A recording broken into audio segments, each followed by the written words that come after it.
જાણીએ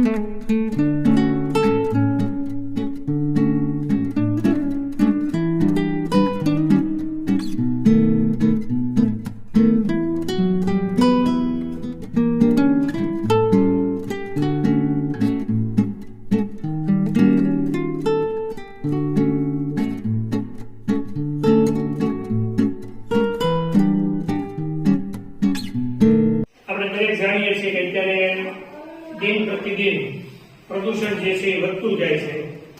અલગ અલગ પ્રકારના ઘણા બધા પ્રદૂષણોથી આપણી ધરતી, હવા અને આસપાસનું વાતાવરણ જે છે એ બગડતું જાય છે। એને બચાવવા માટે થઈને પ્લાસ્ટિક મુક્ત અભિયાન જે છે એ આપણે શાળા કક્ષાએથી શરૂ કરવાનું છે।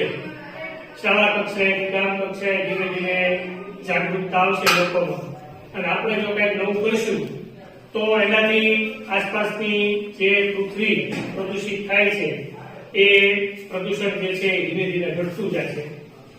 પ્લાસ્ટિક મુક્ત અભિયાન અંતર્ગત આપણે શું કાર્યવાહી કરવાની છે? આપણે જાણીએ છીએ કે આસપાસના વાતાવરણની અંદર ચારે બાજુ ધરતીમાં પ્લાસ્ટિક જે છે એ પડ્યું હોય, અને એ પ્લાસ્ટિકની કોથળી જે જમીનની અંદર કદાચ ઉપર દટાઈ જાય અને વર્ષો પછી જો ખોદવામાં આવે તો એવું જ નીકળે છે। 50 માઇક્રોસાયન થી વધારે માઇક્રોસાયન વાળી જે પ્લાસ્ટિકની બેગનો ઉપયોગ અત્યારે દિન પ્રતિદિન થઈ રહ્યો છે એ શરીર માટે પણ ઘાતક છે, અને સાથે સાથે આસપાસના વાતાવરણ માટે પણ ઘાતક સાબિત થઈ રહ્યો છે।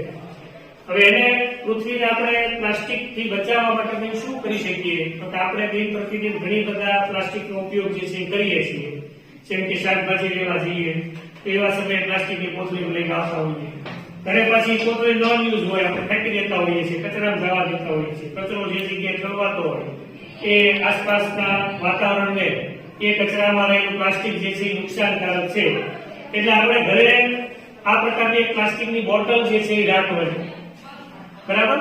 આ બોટલની અંદર પ્લાસ્ટિક વેસ્ટ જે છે એ આપણે એની અંદર એકત્રિત કરવાનું કાર્ય કરવાનું છે। આ પ્લાસ્ટિક વેસ્ટ જે છે એ આની અંદર ભરતું જવાનું અને ઉપરથી એને પ્રેસ કરતું જવાનું।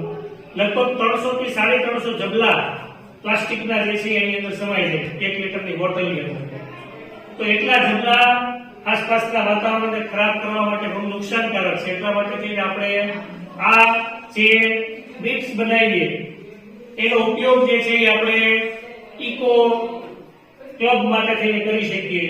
વૃક્ષારોપણ કરવું હોય તો આની સરસ મજાની દિવાલ જે છે એ આસપાસ બનાવીને એનો ઉપયોગ જે છે એ થઈ શકે।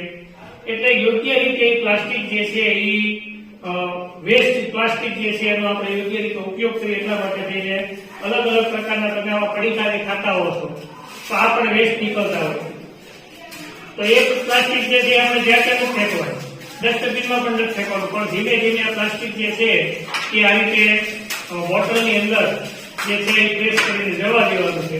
1 લીટરની બોટલની અંદર લગભગ આ 300-350 જબલા જે છે સમાયેલી છે। એ આ જબલા જે છે એ પછી એક નાની સોટીથી આ જબલા જમા કરવાનો આપણે પ્રયત્ન કરવાનો, જેટલું પ્રેસ થાય એટલું પ્રેસ કરવાનું, અને આનો રીયુઝ જે છે એ યોગ્ય રીતે થાય। અમુક જબલા જે છે એ બાળીએ તો પ્લાસ્ટિક એમને જ રહે, એ કઈ ઓગળતું નથી, એટલે આ રીતે પ્રેસ કરેલા ઇકો બ્રિક્સ જે છે એનો ઉપયોગ જે છે આપણે બીજી અન્ય રીતે કરી શકીએ છીએ। અને આવા બ્રિક્સ જે છે આપણે આ જબલા જે છે એ આપણે નકામા છે, નોન યુઝ જ છે, તો એ નોન યુઝ જબલાને પણ આપણે આ પ્લાસ્ટિક વેસ્ટ બોટલની અંદર ભેગા કરવાના છે, બરાબર? અને આને એક નાનકડી એવી ચોટીથી પ્રેસ કરતા જવાનું। ઓછામાં ઓછું 300 થી 350 ગ્રામ પ્લાસ્ટિક વેસ્ટ જે છે એની અંદર જમા થશે, અને આસપાસનું જે પ્રદૂષિત વાતાવરણ જે છે એની અંદર ઘણો બધો ફેર પડશે। એટલે આપણે જ આ સમજણ કેળવવાની છે, અને આપણી આસપાસ રહેતા વિદ્યાર્થી ભાઈઓ બહેનો સુધી આ વાત જે છે પહોંચાડવાની છે। આ બોટલ જે છે એ જયારે પેકો પેક થઈ જાય પછી એને ઉપરથી ઢાંકણ જે છે એ બંધ કરી દેવાનું, અને આપણે શાળા લેતી આવવાની છે। આવી ઘણી બધી બોટલ જયારે ભેગી થશે ત્યારે આપણે સરસ મજાના કુંડાનું નિર્માણ આની અંદરથી કરી શકીએ, બરાબર? વૃક્ષારોપણ કરવું હોય તો સરસ એને ઘાટ સાથે આગળની સાઈડ ક્યારો બનાવવો હોય તો પણ આનો સરસ મજાનો થઈ શકે। બોટલ જે છે એની સાઈઝ એક સરખી હોય તો શો પણ સારો આવશે, બરાબર?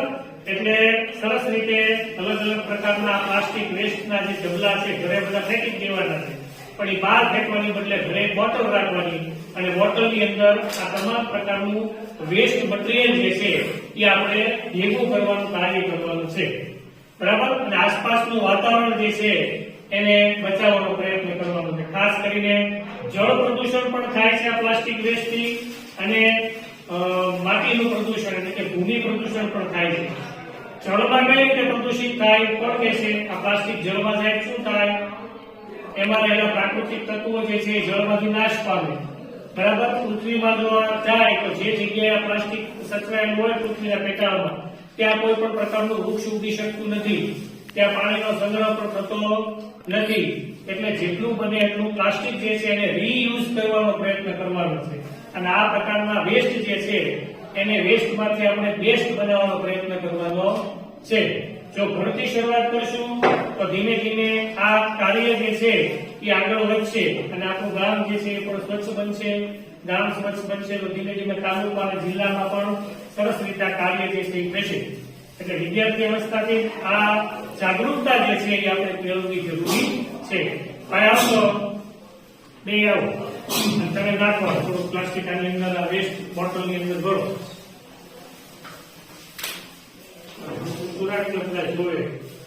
એકદમ સરળ છે, તમે આને સરળતાથી ભરી પણ શકો અને સરળતાથી આ બોટલ જે છે પ્રેસ કરતા જવાનું. જેટલું પ્લાસ્ટિક એની અંદર જશે એટલો આસપાસનું વાતાવરણ જે છે એ સુધરશે, બરાબર. જો આ તો માત્ર એક સેમ્પલ છે, બરાબર. આનું આ પ્લાસ્ટિક તમે મોજાની અંદર ભરો, તમારે ફાટી ગયેલું થોડું ઘણું મોજું હોય પગમાં પહેરવાનું, એની અંદર ભરો અને પ્રેસ કરતા જાઓ તો સરસ મજાનો દડો પણ બની શકે. એનો ઉપયોગ તમે રમવામાં પણ કરી શકો, સરસ. અને એનું જેટલું પ્લાસ્ટિક વધારે છે એટલું વજન થોડું વધારે થશે તો તમને કરવી. મોજાની અંદર પણ પ્લાસ્ટિક જે છે એ વેસ્ટ પ્લાસ્ટિક જે છે એનો ઉપયોગ જે છે આ રીતે સરસ રીતે થઈ શકે.